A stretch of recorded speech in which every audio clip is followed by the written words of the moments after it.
Chapter 7. A Dragon, a Fairy, and an Angel. Spring of Exodus 22, 3rd of May. Van Gragmon is a 23-year-old male dragonborn forester. He had a bumpy head and black eyes. He had dirty brass scales. He stands at 6 feet 7 inches tall, or 202 centimeters, and had a massive build. He had a round, beautiful face, high-pitched voice, and unfortunately a hangover. But he doesn't remember drinking. As soon as Van Gragmon told me his symptoms, images fluttered inside of my head. He was a nasty-looking demon in a dungeon. Then Van Gragmon's aura changed from red to blue. No one's aura changes colors, even if they are sick. It is possible, sir, that you might be possessed, I asked. Van Gragmon just sat quietly. This time I knew not to make the same mistake. I decided to conquer my fear and go to the dungeon. After all, I had a powerful magic wand now. As soon as I entered the Hero's Hollow, a green, orange, and pink imp popped out of thin air with a cart. Hello, human. Gigi has nice little wares for you. We have goo-goos, snails, and monster spore drinks. Yes, I would like to take a look at your wares, sir. Lucky me that little creature had exactly what I needed. Do you like candy, Gigi? Oh, Gigi loves candy. We'll trade for 2 candies and 2 shiny coins. Any item you want. Okay, I would like some goo-goo, please. I figured I'd say goo-goo instead of ghost goo. Maybe goo-goo is how he says ghost goo, and I didn't want there to be any confusion. Here you goes. Have a nice day, human and kitty cats. Do you know where I can find some crows, Cole, Gigi? Yes, look for lava falls. They will be at the bottoms. After getting the coal and the ghost goo, I went back home. Van Gragmon's hands were too big for a teacup, so I crushed the coal with my mortar and pestle and placed it inside of a pitcher, along with some candy rocks, and stirred it up into a powder. Then I placed the ghost goo inside of a cauldron and boiled it until it was clear, and poured the ghost goo into the pitcher. The liquid was really dark, but also see-through and pearlescent, kind of. Is that a good thing? Said Van Gragmon. Yes, sir. It shines because it works. The young dragonborn drank the drink and let out a big flame. Curse you, Ouroboros. You better hope I don't find you. What was that? A demon? Yes. And I had to trick you into drinking a potion that removes bad curse and spirit properties. Thank you, kind sir. Let me finish drinking the rest. Here is the silver plus a tip. For the next 5 days, I confided with Marlborough about the exorcism and asked him about the regents in the mountain, and fed Marlborough candy rocks, marble, and silver. The next 4 cycles I gathered milkstones, goat's echo, moon lotus, and glacier moss. Spring of Exodus 22, 10th of May. Excuse me, Mr. Alchemist. Oh no, not this girl again, I thought. What is it with you and these petty squabbles, Miss Jetta? Well, this time I got into a fight with the fairy. The fairy lost and was a sore loser, and she cursed me. What are your symptoms? Jetta farted and a glitter sprayed the air, along with the sound of children's laughter. Ah, I see you have Fey wind. It is a curse that alters your mood. It's a favorite among certain fairies. The afflicted has been cursed so that their flatulence sounds like laughter or music. Physically harmless, but some people find it's embarrassing, especially since glitter comes out. Well, you're in luck today, Jetta. I have all the ingredients here. Hurry! Jetta farts again, but pink glitter dust comes from her bottom with nursery rhyme sound effects. First, I place the vampire venom inside the alembic, then waved my wand to guide the goat's echo into the glass alembic. After that, I took dark red liquid, distilled it from the alembic, and placed it into a cup. Sprinkled in some candy rocks, and the liquid became bright red with gold sparkles. As always, your potions taste so good. I'm gonna make sure all my friends come here. After fixing Jetta's flatulence problem, I closed the potion shop. Well, more like a shack. After resting, I decided to go back and forth to fix Morburu. Thank you for all your help. Now I'm going to help you. I was made by an artificer to help build buildings and stuff. Your cottage and garden plot will be fixed right before the summer festival. That should also help you bring in new customers.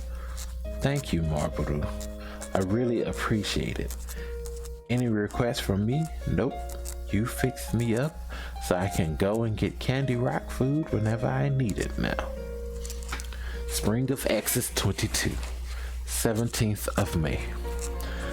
The Flower Festival is next week. I didn't know that Roanoke had a special festival every season. How I found out was from an Aasimar, Isabel Hillis, a 50-year-old female Aasimar minister. She had a bald head and brown eyes. She had smooth, pockmarked chocolate skin. She stands 5.5 feet tall and had a muscular build. She had a round, asymmetrical face. She gestures profusely, and she directly worships Sune, goddess of beauty, love, and passion. Because of her sketchy past, she received a silver burn from silverware, which she thought was sterling and not pure silver. When you have lycanthropy, vampirism, or giver's disease, you can get burnt by silver because of the curse. She contracted lycanthropy because before she was a minister, one of the men she slept with had lycanthropy and gave it to her. She insists that I handle this matter discreetly so no one knows. The vassal of High Roanoke had requested her appearance to help with the flower festival next week. Good news today, Isabel. I have some antlers in my trap to remove the curse. Now let's find some reagents for that burn. Oh wait, I have some in my bag. I took out a mortar and pestle, and next I placed the moon lotus in a teacup and poured some hot water over it. After that, I crushed the candy and antlers inside the mortar into a fine powder and poured it inside the cup and stirred. The liquid inside became a bright purple and had pink glittery steam coming out of it. Drink this, ma'am. Wow, this tastes wonderful and I feel a lot better.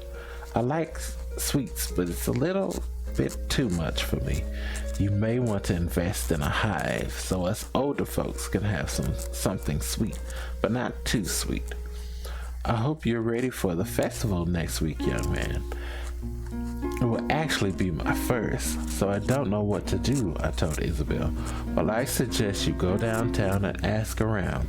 I'm sure someone will give you some nice ideas. After I rested, I decided to go downtown to see the preparations for the flower festival. Free samples, free samples. I would like some samples, please. Vincent. Oh, hi, Alicia. How are you? I'm doing well. I just got back from delivering some of my dad's bread. Your dad's the baker? Yes. And today we are making songberry bread. Songberries? Yes, I know it's weird that they sing, but they taste really good, and they help you sing better too when you eat them. Neat. May I have some samples of songberry bread, please? We both ate some of the songberry bread, and it made us sing some wonderful notes. Nice notes. Wow, I didn't think I could sing that high. I should get some for Bastion during the festival next week. Are you going to enter the baking competition? Unfortunately, I don't know how to bake, but I am definitely looking forward to eating some more goods. This is my first flower festival. Would you mind telling me what the events are? Sure, we actually have a flower for all of the festivities. And a beautiful flyer it was. Hear ye, hear ye. Here are the events for the 5-day flower festival. S13 fourth cycle of 20 X's. Morandas, 9 a.m. to 12 p.m. Good. Bakery competition. Taste treats and vote for which one you like the best. Please keep familiars at home. Tear dust, 10 a.m. to 5 p.m. Artisan Alley. Come to Wild Rose Hill and Glimmerwood to buy, sell, and or trade flower goods. Please do not harvest the roses during the festivities. They will have magical barriers on them. If you need to harvest them, do so before Morandas. If you want to be a vendor for this event, you must register by Sundas before the bakery contest and pay a registration fee of 10 silvers. Middas, 12 p.m. Flower Power Parade. Clear the streets and see marvelous dancers and acrobats perform and throw flower petals everywhere. A sight to behold and smells to tell. Turdas, 12 p.m. Full Bloom Voting. Presenting the prize for King/Queen of Flowers and setting up poll booths and taking votes. Fredes, 6 p.m. The Full Bloom Ball. Grab your special girl or guy, we don't judge, and come to the Flower Rainbow Dance. The King and Queen will be announced during the full moon. Wow, that's a lot of stuff to do. I know, right? So I have a question. I know, and the answer is yes. Are you an oracle like Alphabet too? No, just observant. The part about the dance is more wrinkled than the rest of the flyer. You're just messing with me. You do want to go to the dance with me, don't you? Okay then, sir. I'll pick you up at 7. Don't forget to wear your nice robes. After learning about the festivities, I went back home and filled out the registration form and gathered 10 silver coins and gave them to Elizabeth, Mr. Broder's secretary. For the next 10 cycles after that, I gathered ingredients for my beauty potion. It's hard to make a potion you drink to affect your outward appearance if it's not a rash. So I found a way to make it thick enough to rub on one's skin. First, I closed my services for the rest of the week and gathered all the ingredients. Silverleaf? Check. These can be crushed for infections and rashes. Moon lotus. Pollen can be added raw for burn, hot skin, and rashes. Check. Milkstone can be boiled for teeth and pain. Check. Wild rose. The rosehip seeds can be crushed into a powder for bones and skin. Check. Wigfish. The wig of the wigfish can be added raw for mood and sleep and hair. And I'm going to use Bastion slime as a thickening agent. Check. After that, I started my own serum. Sune's serum, 12 12 in wild rose, and 12 in moon lotus. An all natural serum used to only cure topical ailments, but to also help beautify the skin using flower extracts. Rub affected areas with lotion after cleansing, or pour serum straight into the bath to create a nice, luxurious experience. Your hair, skin, and nails will be even more beautiful than before. I decided to write the steps inside my own grimoire. First, moon lotuses, seaweed from wigfish, and wild roses are dried and then crushed into a fine powder. Next, we boil hot water with milkstone until they melt. Then we distill the milkstone mixture into a flask. Next, add Bastion slime and the flower powder in and mix with a whisk until it is a thick, creamy consistency. Roses make it pink and red, and the moon lotuses will make it an off-white color. Next, take raw milkstone and roughly crush them. Use some warm water to shape them into beads and cover the beads with silver leaf. After that, fold more flower petals, straight from the plant, not dried, and the silver leaf and fold them into the potion. It should be bright white with swirls of red, gray, and pink. On the next episode, we will have Chapter 8, The Flower Festival. Belfane. Hello there, people on the internet. It's me, the Victor, and I have some good news. I have some not so good news. The not so good news, you can use that because that means they have good and bad news. I like to hear not so good news that I won't be doing scrapbook. At least not on May 1st. I do plan on doing the little scrapbook because I want to take a break from recording and editing. And I'll start the summer part of this during actual summer, June 22nd. The good news is that I am interested in getting another job. So that's kind of why I'm not going to scrapbook. I have almost finished writing the last chapter of the story. Should have it done by Monday. I should have the video out by May 1st.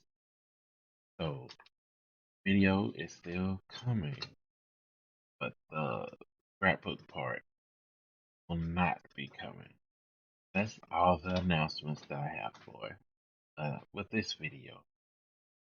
Y'all be safe, good, and peace.